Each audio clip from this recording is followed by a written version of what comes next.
Quizás si lo imito a Antonio Villarán me va igual de bien, ¿no? A ver.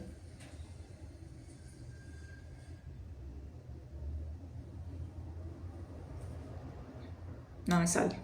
Mejor vamos al video.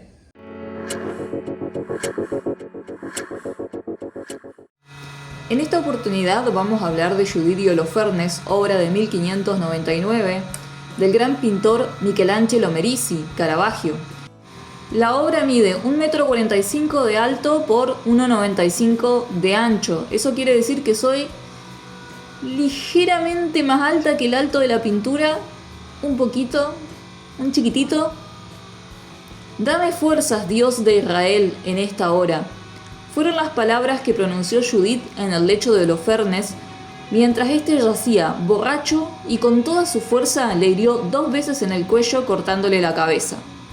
Al día siguiente su cabeza fue colocada en una pica en la entrada del pueblo para que el ejército enemigo viera a su líder derrotado. Dado que el texto original está desaparecido, es considerado apócrifo tanto por judíos como por cristianos. Sin embargo, es incluida en la traducción latina de la Biblia de San Jerónimo y es la que Caravaggio tomó como fuente para su obra. Introduciendo un cambio, la sirvienta de Judith está junto a ella, cuando en los escritos dice que la esperaba afuera de la tienda. Judith era una mujer bella, rica y viuda. Se quitó los hábitos de duelo y se puso un traje de fiesta para ir al campamento enemigo. Luego del suceso, los soldados huyeron.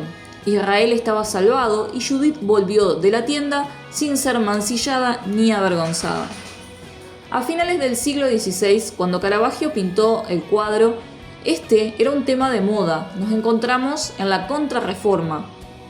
Era normal la lucha contra los herejes recurriendo a todos los métodos posibles, incluso el fuego o la espada. El rostro de Judith refleja una mezcla de determinación y repugnancia, a diferencia del de Artemisia, que muestra a una mujer empoderada. Sabemos que Artemisia tuvo una vida bastante compleja, por lo que generalmente trabaja mujeres en una actitud de fuerza, de poder. Ella fue abusada por su maestro a muy corta edad, lo que le hizo tener una mirada muy distinta de quizá otros pintores de la época. Se cree que Caravaggio usó como modelo a Lena, su amante, que según un informe policial de 1605 solía estar en la Plaza Navona, guiño guiño. Otras fuentes dicen que el modelo para Judith es probablemente la cortesana romana Filide Melandroni, que posó varias veces en otras obras de Caravaggio alrededor de ese año. La escena en sí, especialmente los detalles de sangre y decapitación, fueron presumiblemente extraídos de observaciones de la ejecución pública de Beatrice Cenci en 1599. Fue decapitada a los 22 años acusada de parricidio. En esa época la decapitación era reservada para los nobles, el cual se acompañaba de un rito macabro. Las cabezas seccionadas se exponían en el castillo de San Angelo sobre un paño negro entre 2 velas. Hay quienes ven en Holofernes un retrato del propio Caravaggio, puesto que se cuenta que el artista estaba obsesionado con la idea de morir de esta forma. Las figuras se presentan en un escenario superficial, con una iluminación lateral teatral, aisladas contra el fondo negro. Es decir, percibimos la técnica del tenebrismo impulsada por Caravaggio, que consiste en un fondo oscuro y luces y sombras muy contrastadas. De hecho, la luz es casi antinatural y encuentra su máxima expresión en el vestido de nuestra protagonista. Caravaggio elimina cualquier elemento decorativo superfluo. La escena se desarrolla sobre un fondo oscuro y vacío, sin paisaje ni arquitectura, para centrar toda la atención en la acción. Las figuras están en primer plano, intensificando el dramatismo y generando una sensación de inmediatez. La composición se estructura en una diagonal dinámica y oculta una forma triangular que otorga equilibrio. Aunque añade una cortina perfectamente ejecutada para llenar el fondo y aportar color, este recurso permite identificar la obra como perteneciente a su último periodo. También que esa cortina sirve para equilibrar la obra. Las radiografías han revelado que Caravaggio ajustó la posición de la cabeza de Holofernes a medida que avanzaba, separándola ligeramente del torso y desplazándola simultáneamente hacia la derecha.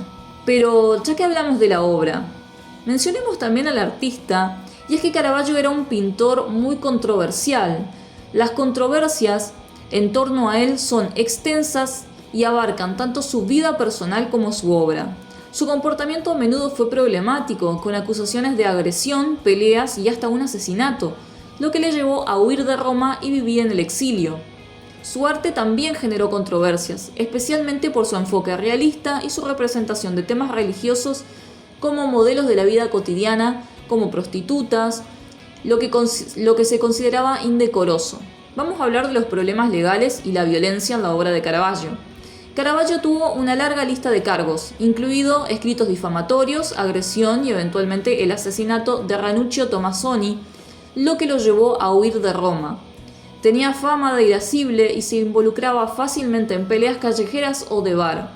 Cometió infracciones relativamente leves, pero extrañas, como insultar a un guardia o andar con una espada sin licencia.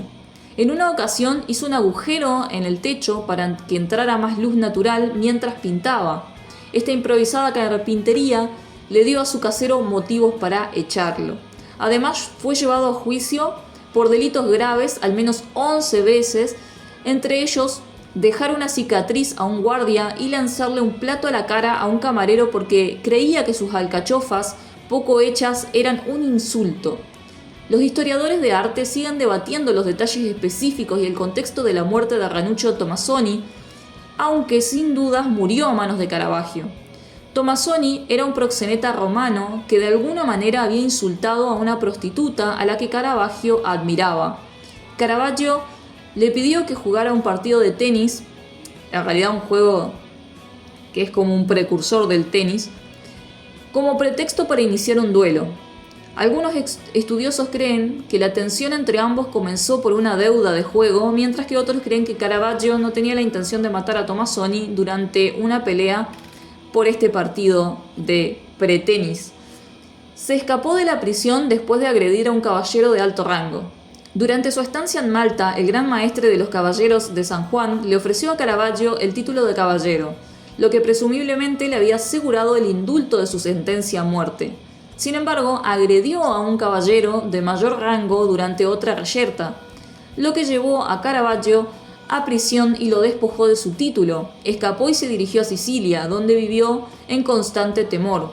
Su paranoia tenía fundamento real. Un grupo de hombres le tendió una emboscada y lo atacó, probablemente en represalia por el ataque al caballero en Malta, dejándole el rostro desfigurado para siempre.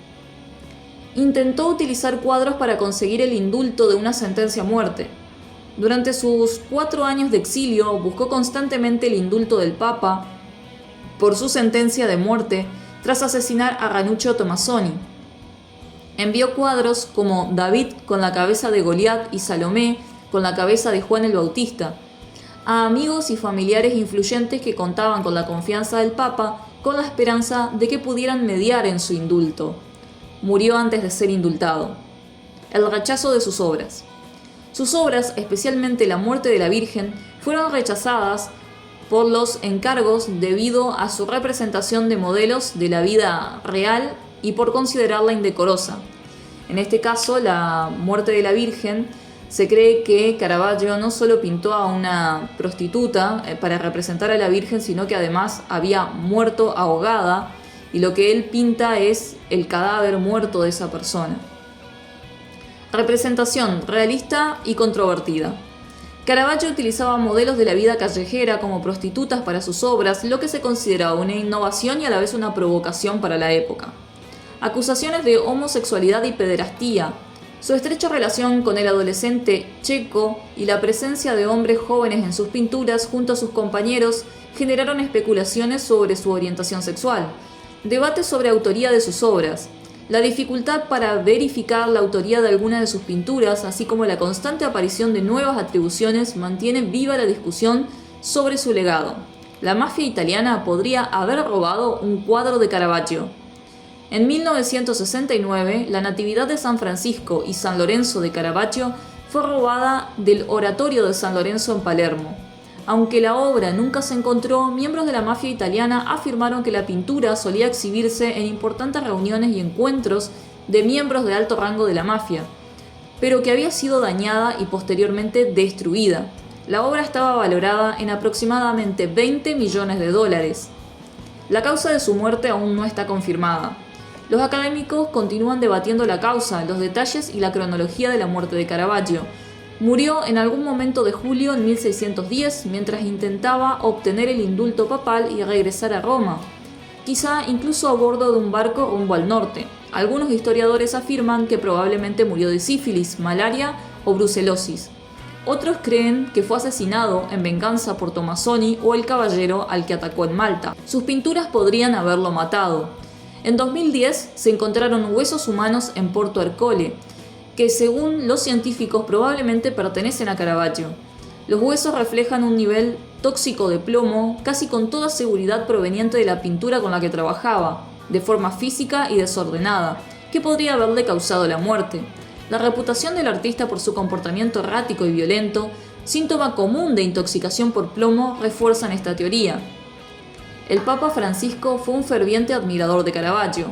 El Papa Francisco explicó que había visitado y contemplado con frecuencia la vocación de San Mateo y otras obras de Caravaggio. En referencia a la figura de Mateo en la obra principal, el Papa Francisco declaró: «Este soy yo, un pecador en quien el Señor ha puesto su mirada». Tiene un epitafio épico. El epitafio de Caravaggio, compuesto por su amigo Marcio Milesi, refleja a un artista muy querido.